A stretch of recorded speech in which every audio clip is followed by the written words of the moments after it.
One of the most interesting aspects of watch collecting is the incredible variety that we have the benefit to choose from pretty much every watch brand in the industry, be it in terms of case shape, case dimensions, and of course, movement complications. All the different varieties of watches make watch collecting so compelling.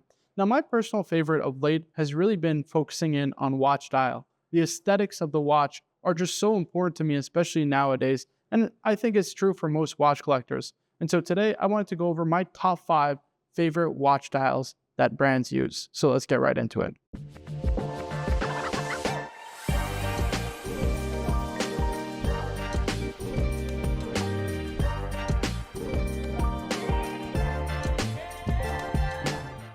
Now, it's important to note that this list won't include any kind of matte or sunburst styles because those are the ones that are typically used by watch brands and things that we'll see very often watch brands use. A little bit simple, things that we've seen and have been done before many times over. And so let's get started with my first choice on the list, and that is stone dials. Now, there's a variety of brands that have become famous for using stone dials, namely Rolex, the likes of Piaget as well. Now, of course, there's a huge variety in terms of what you can get. Anything from mother of pearl to onyx, lapis lazuli, malachite. There's such a great variety of stone dials out there to be had and purchased, and of course, just even seen. Even, for example, Rolex has now experimented with Eisenkiesel or with Falconite. Super interesting dials, things that you don't see most watch brands doing. But stone dials have become a lot more popular, especially over the last 5 years, typically seen especially in Rolex day dates, for example, but also now especially in Piaget watches, Piaget being probably one of the most well-known and well-regarded stone dial watchmakers out there. And with the re-release of the new Andy Warhol watch in a variety of stone dials, they're definitely playing into that market. Now, the process to make a stone dial can vary tremendously because it's really based on the stone in question. Most stones are very brittle, very difficult to work with, and brands will have to treat it multiple times, polish it to achieve a certain sheen and a level of distinction that allows for the actual natural material to be shown off very well within the actual case. So for example, for meteorite dials, these are typically treated with some form of acid on the dial to reveal its crystalline pattern and just showcase a lot of the veins of the stone, which is ultimately what collectors find the most interesting. All those little nuances that make each and every single stone dial unique to the watch collector. It's almost like a fingerprint on your watch because every single stone dial, be it malachite, onyx, lapis, meteorite, or otherwise, will all be unique. And that's really what makes stone dials so interesting to me.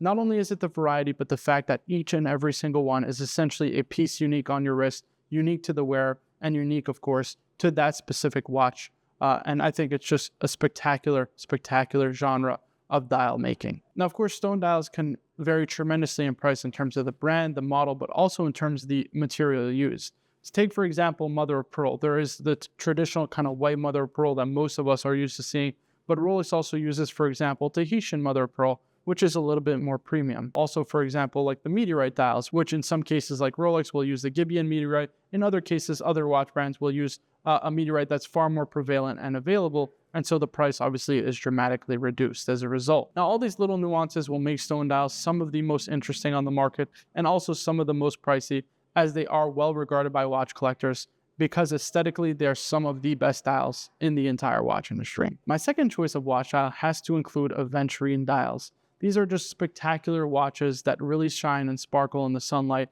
and I love the huge variety with which you can get kind of Aventurine treatment from a variety of brands. Now, in practice, there are a couple of ways with which Aventurine dials can be made.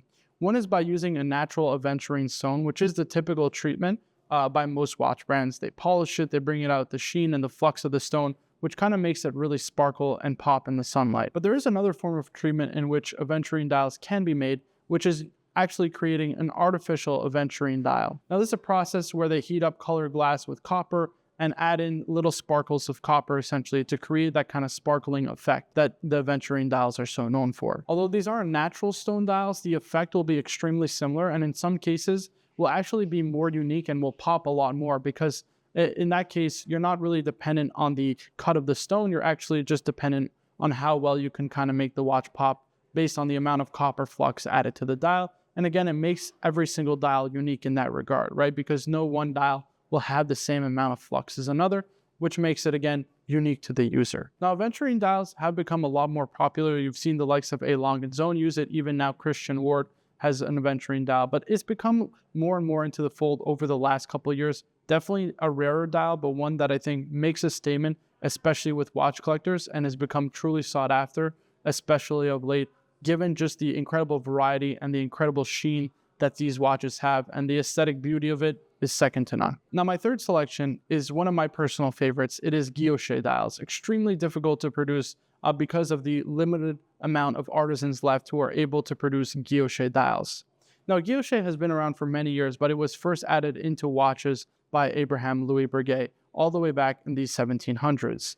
Now, these have become distinct dials of Breguet watches, but also a number of brands which have used it and still use it now to this day. The art of creating Guilloché is essentially the art of engraving dials by using a rose engine lathe. It's a meticulous process that requires extreme focus and accuracy because one slip up or change will essentially cause the entire dial to be off balance, and the process completely has to be redone and a new dial started once again. Now, the materials used are typically sterling silver or gold alloys, which allow kind of resistance to wear and create a great canvas for Guilloché to be applied to, while also protecting and preserving the wearer from potential wear down the road. Once the Guilloché is applied to the actual base plate, from there the dial is lacquered or painted on, or even in some cases enameled, and it creates a beautiful, stunning effect with that Guilloché pattern on the actual base plate of the dial, creating a one-of-a-kind pattern each and every single time that is replicated, sure, in terms of its actual pattern itself, but each and every one will have its own unique touch because it is truly a handmade product,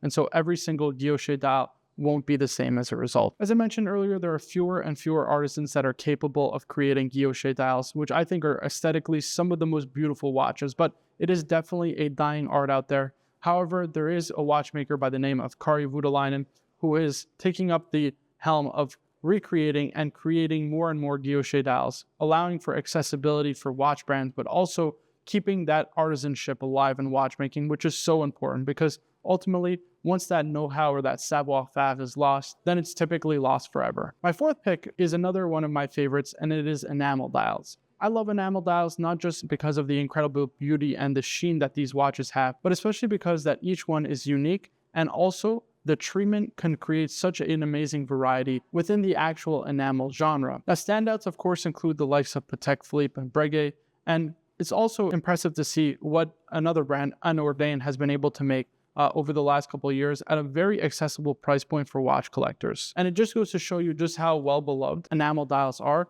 just based on the popularity of Enamel and their watches overall. The process to create an enamel dial starts by grinding the enamel into a fine powder, pouring it into a metal dial, and heating it to a temperature between 800 to 1200 degrees Celsius.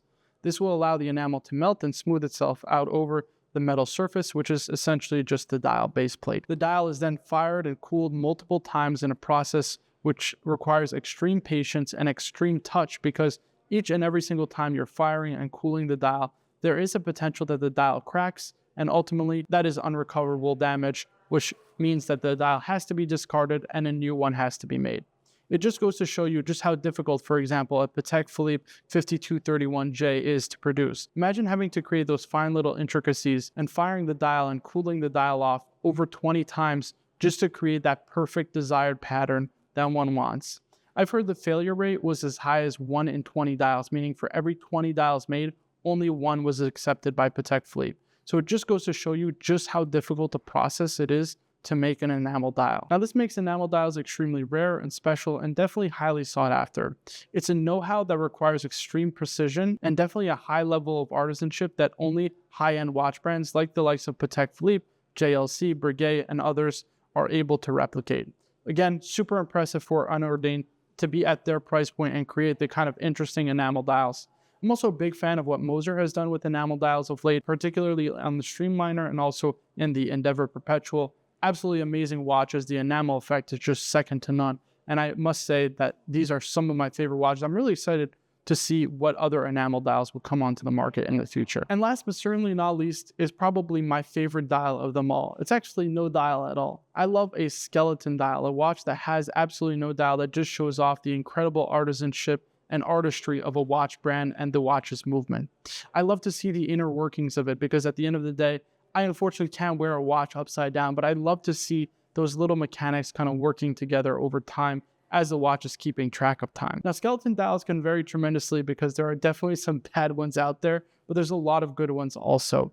And of course, Audemars Piguet is the king of skeleton watches, in my opinion. I don't think anybody really comes close. But again, it's a genre that's really coming up kind of similarly to Aventurine dials and even stone dials of late, where a lot more watch brands are executing skeleton dials to a really, really high level. And I'm excited to see the future because there's a lot of great canvases out there that are showcasing the inner mechanics of a watch in a great way. And the price points are getting kind of a lot more accessible to an average watch collector who doesn't have AP money or the AP purchase history. So guys, that's my list, top 5 dials that I personally love and that I think are just absolutely amazing. Of course, I'd love to hear your feedback down in the comments below. What are some of your favorite watch dials out there? If I had to choose just one, again, I would choose the skeleton dial. There's just something about seeing the inner workings of a watch that I think is just so cool and so interesting. Guys, let me know your thoughts down in the comments below. Be sure to like the video, subscribe for more in the future. And as always, guys, I'll see you in the next one.